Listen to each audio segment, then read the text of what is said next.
Hi everybody, it's me, Bob Anderson of Bob Anderson Art. And today I'm back to do the second video explaining to you how I'm going to paint this mural. To recap what I told you in the first video, I have been commissioned by my dear long-term friends and clients to paint a mural in their to-be-born, within a month, their grandson's nursery. And this is it, we're in it now. And I explained first how you prep for a mural, which was putting plastic down on the floor and taping it all the way around so it's secure, and then putting a canvas drop cloth on top, and then to tape off the wall. You can see the blue tape back here, right there. And to protect the wall so I don't get paint on this wall or on that wall or on the ceiling or on the crown molding, so that the paint for the image is contained exactly on the wall. Then I explained to you how I painted the top third of the wall in the sky blue color as a base for the clouds. And then I also explained to you the bottom 2/3 would be based out in a green color that's kind of like the grass. So that's a good base to begin with for the farm scene, because the mother-to-be asked me to paint a farm scene because it reminds her of her beloved grandfather's farm. So this is the image. I painted it in acrylic on canvas. It has her grandfather's barn, which she showed me pictures of so I could get it accurately, and her grandfather's blue Ford tractor. And they wanted a road and a bridge and some pigs and chickens and cows and stuff. So I put it all in here and I brought it today and they loved it, so I'm starting. So now what I'm going to do is, as you can see, I divided the canvas into quarters because this is going to be easy for me to do. And then right here on the wall is, oh, I don't know if you can see it, but I put this very center where it's divided into quarters so I can see what I'm doing, so that I can put in the upper right-hand quadrant what I need to put right up here. So now I started pouncing in the clouds, and I want to show you how I'm doing that, okay? First, I took white and I use a pounce brush. This is what I call a pounce brush. It's got kind of a round tip on it, and I took the white and I started pouncing it into the positions that the clouds have on my painting.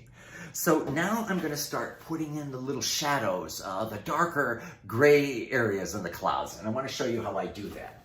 So, like, if you can see right here, I mix a little tiny bit of black with the white so that it's kind of like a gray, like a bluish gray, and I'm pouncing it in little areas around the clouds to give the clouds those kind of, you know, bluish shadows that they have in them sometimes. So I just kind of pounce it on real lightly to represent those darker areas in the clouds. I can swish, you can develop your own technique, but I kind of pounce it, I swish it, I smooth it out a little bit, make it soft by sliding it around.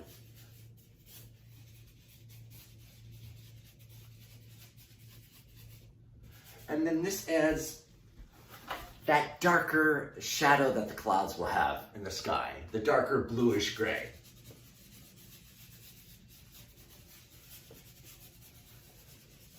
And then nothing's written in stone. You can always put white.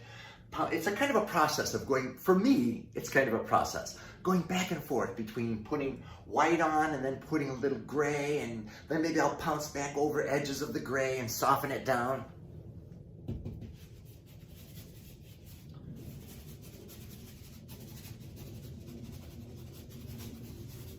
Because clouds, as I told you before, have a million different configurations. Just look at the sky any time of the day, and it's constantly changing. But we want kind of fluffy, happy clouds in here. This is for a little boy's room. Okay, now I could take a little white and I'm using an actual paint pan as my palette. So I'm just putting it right on the aluminum paint pan, and I'm pouncing it, and I'm using it as a giant palette. So now I could go back over here and soften the gray down.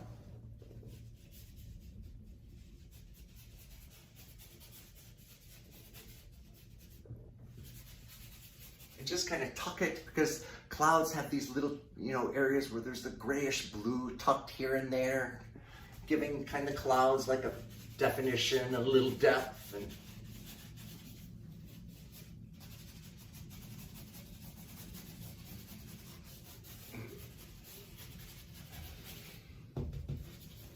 there we go. And then always I could put my white back on top to whiten up certain areas where the cloud is real white and thick, and then maybe soften down some of the shadows by glazing a little white on top. I'll get a little more white paint in here.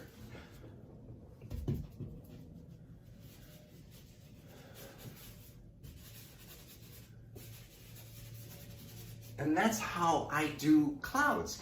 But it's basically, for me, it's kind of a going back and forth between putting the grayish, bluish little areas, tuck them around in the clouds, and then soften the edges, maybe glaze a little white over it to soften it down if it's too dark, too gray, and then pouncing more white onto the white areas that I want to be really opaquely white.